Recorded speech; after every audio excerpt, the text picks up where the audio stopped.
the fully illustrated Bible, now available on Amazon. Link in the description. Matthew chapter 14. At that time, Herod the Tetrarch heard about Jesus, and he said to his servants, "This is John the Baptist. He is risen from the dead, and therefore in him they do mighty works." For Herod had seized John and bound him and put him in prison because of Herodias, his brother's wife.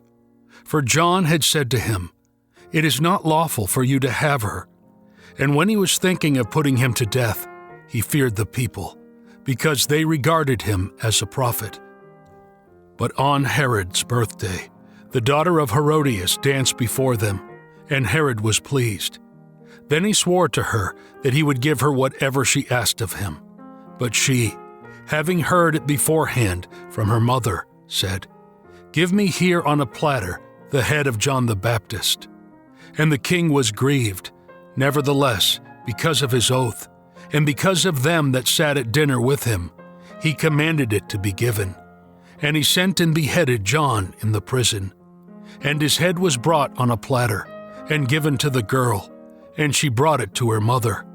And his disciples came, and took the body, and buried it, and then came and told Jesus. When Jesus heard it, he departed from there by boat to a deserted place. And when the crowds heard it, they followed him on foot out of the cities. And as he went out, he saw a great multitude, and had compassion on them, and healed their sick. But when evening came, his disciples came to him and said, "This is a deserted place, and the hour is now past. Send the crowds away, that they may go into the villages and buy themselves food." But Jesus answered them, "They need not go. You give them something to eat." They answered him, "We have nothing here but 5 loaves and 2 fishes. He said to them, "Bring them to me."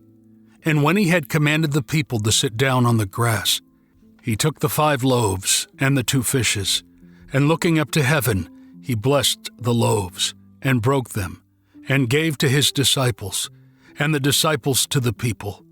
And they all ate and were filled.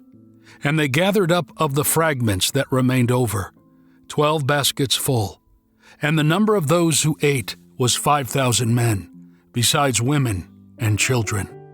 And immediately Jesus compelled his disciples to get into the boat, and to go before him on the water, while he sent the crowds away.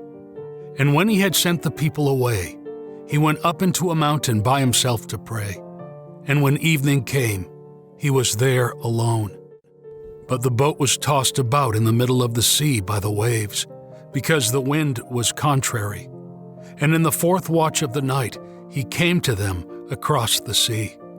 When they saw him walking on the sea, they were terrified and said, "It is a ghost," and they cried out in fear. And immediately Jesus spoke to them, saying, "Be of good cheer, it is I, do not be afraid." And Peter answered and said, "Lord, if it be thou, command me to come to thee on the water." And he said, "Come." And Peter got out of the boat and walked on the water to come to Jesus. But when he saw the strong wind, he was afraid, and beginning to sink, he cried out, saying, "Lord, save me." And immediately Jesus stretched out his hand and caught him, and said to him, "O you of little faith, why do you doubt?" And when they had got into the boat, the wind ceased. And they that were in the ship came and worshipped him, saying, "Truly thou art the Son of God." And when they had passed over the water, they came into the country of Gennesaret. When the people of that place heard about him, they sent messengers throughout the region, and brought to him all who were sick. And they begged him that they might touch only the hem of his garment. And as many as touched him were healed.